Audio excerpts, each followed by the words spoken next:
Good artists borrow, great artists steal. Have you ever wondered what that really means?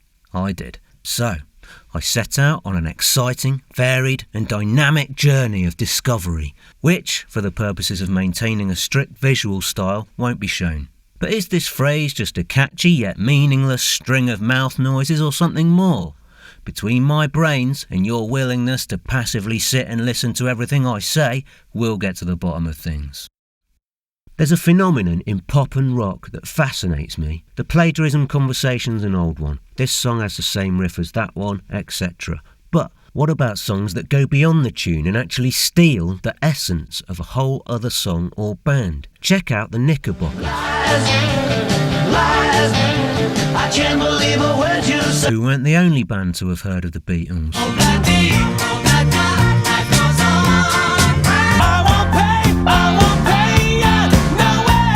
Remember the time Slade heard about the Beastie Boys? Get out of my home if you don't cut that hair! Or when Menswear had heard of Wire. Time till someone pokes me. Slowly shifting, gently drifting. This isn't Bob Dylan. Babe, well, you told me how you feel. And nor's this. You want to hear some Neil Young? On the first part of the journey. Let's have some Bill Withers. Remember that oddly anemic outing from the Stones?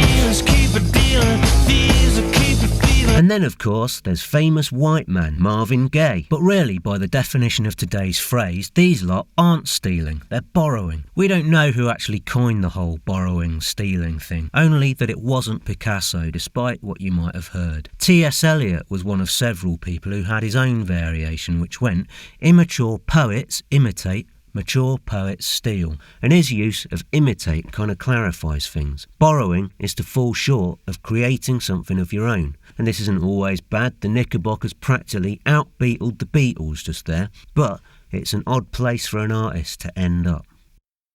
Let's talk about uniqueness. On the one hand, it's very difficult to create an original sound, but on the other, it's super easy. If you just express straight from the gut without trying for any particular effect, you'll sound unique. The problem is you might also sound bad, but bad by whose definition?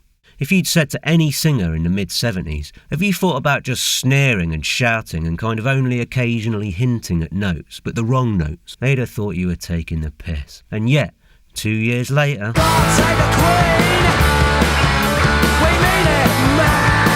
by any definition of his time, he was a bad singer. He just made his own definition. But if you'd said to Johnny, what you're doing's fine, but have you ever considered adding the same nonsensical syllable to the end of every single line? Even he would have had to say, no, that'd make me sound foolish. And yet,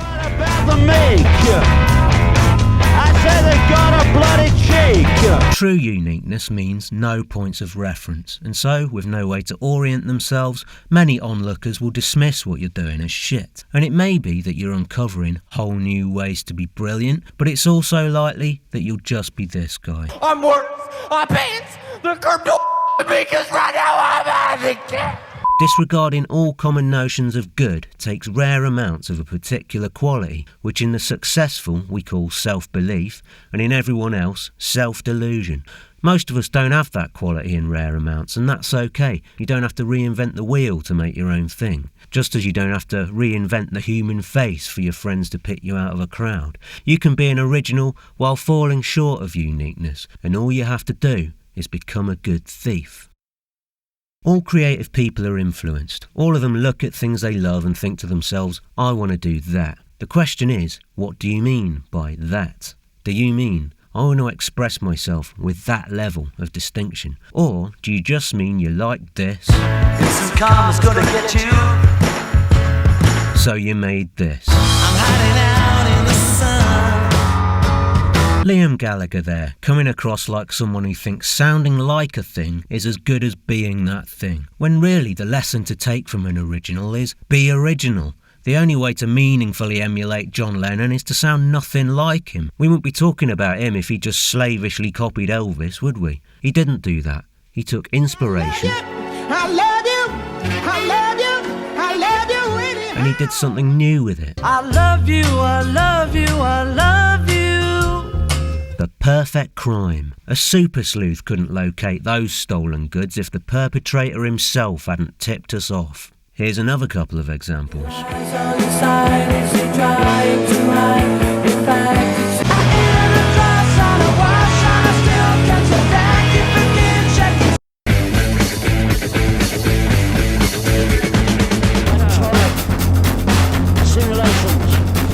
The fool Stephen Hanley tipped me off to the second one in an interview a couple of years back. In his book The Big Midweek, he refers to songwriting as a matter of hide the riff, saying, "A good game plan in my experience is to nick off things no one would ever suspect," before naming Wham and Dolly Parton as a couple of his own examples. So that is one definition of stealing, folding the ideas you lift into what you do so seamlessly that everyone takes them for your own. This is also stealing as done to the rich and the successful, subversive creative acts where covering your tracks is a must if you don't want to get sued. But there's a second definition: taking someone's idea and doing it bigger or better, being the one remembered for something. This is stealing as done to the poor and the obscure, cases where no effort is made to disguise the stolen goods, with the perpetrator instead banking on the obscurity of their victim, meaning they won't be found out. These are some examples, although debate rages about how intentional they really were.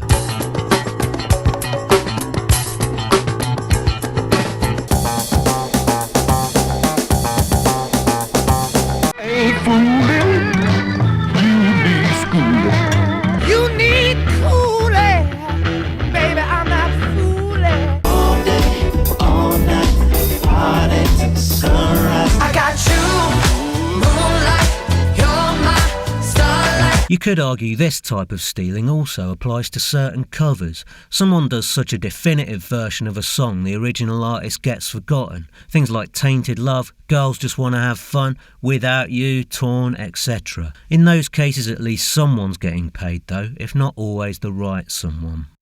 So, that all seems fairly tidy, doesn't it? Phrase explained, well done me, let's put a bow on it and call it a job. Except for one annoying instance, which just threatens to flip everything upside down on its head. I refer you to the bothersome case of the Blue Ox Babes. After Dexys Midnight Runners put out their first album, most of the band quit. Ex-guitarist Kevin Archer formed a new band, and his idea was to take the northern soul stylings he'd helped create in Dexys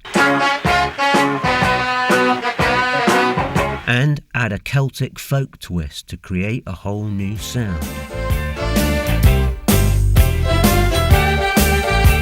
He called this new band the Blue Ox Babes, and unfortunately for him, showed his demos to Dexys leader Kevin Rowland, who immediately swiped the idea and took Dexys to new heights of fame with him. So we now have a case with an interesting twist. On paper, Rowland was borrowing. Like the Knickerbockers, he took flagrantly from the essence of someone else's music and adopted it. But because he was the one to make a success and be remembered for it, he's now not a borrower, but a stealer. So, that's interesting, isn't it? By this second reading of the phrase, the difference between borrowing and stealing, and therefore the difference between a good artist and a great one, is fame. Maybe in cases of this second type of theft, we should rewrite the phrase in a more plain-spoken manner to read, good artists are poor, great artists are rich. Although personally, when it comes to theft, I prefer the Robin Hood approach. Lady, a woman of your beauty has no need for such decorations. Well, we got to the end of another one, didn't we? You and me together. If you'd like to express your love for the channel through the medium of a financial transaction, there are Patreon and PayPal links in the description. And lastly, there's a subscribe button. Thanks for watching, and to those of you who question my methods, I've only this to say. It's too